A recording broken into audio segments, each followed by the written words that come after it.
C.S. Lewis pointed out something in us that goes far deeper than our instincts alone. He said that when we hear someone cry out for help, initially we'll feel two instincts. One instinct is to run away and protect ourselves, and the other instinct is to go to the person who needs help and try to help them. But here comes the important part, where C.S. Lewis says there's another voice, a third voice, and that third voice tells you that you ought to help. You ought to make that choice between running and helping. Now that third voice is something higher than instincts. It acts as a judgment between those two instincts.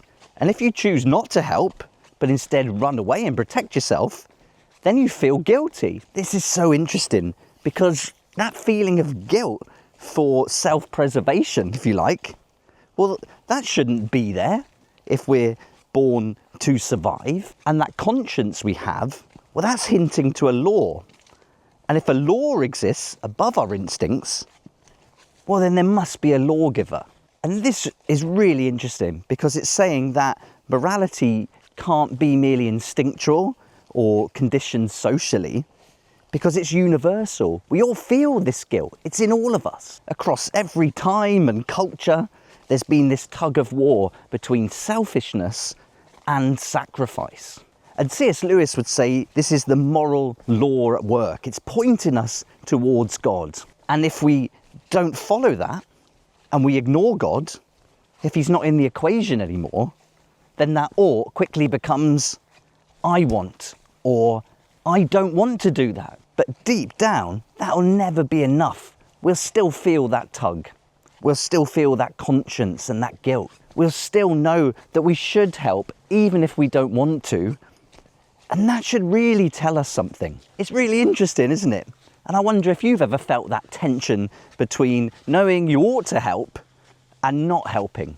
Did you ever feel that guilt and that conscience that C.S. Lewis is talking about? There's actually a passage in Romans 2, verses 14 to 15, and Paul's talking about this.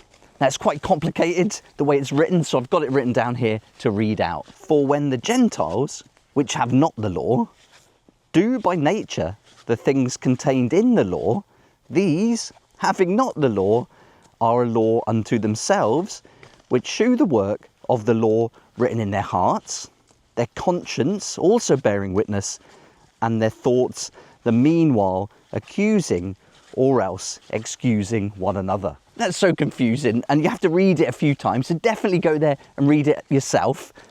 But it's so beautifully written. And when Paul wrote on it, he's talking about people who don't yet know God's law, but still act with a sense of right and wrong. He's actually explaining that God has written his law on every human heart. And that conscience we feel isn't at all random. It's actually evidence of God's moral law. I thank God for giving us writers like these, the Apostle Paul, C.S. Lewis. We're so lucky to be able to turn to these texts for explanations. We've all got that conscience. We can all see that law written on our hearts.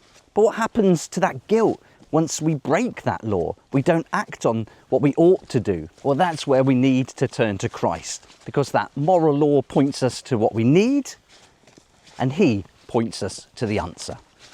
All right, that's it for today. Thanks so much for watching, and I look forward to seeing you next time.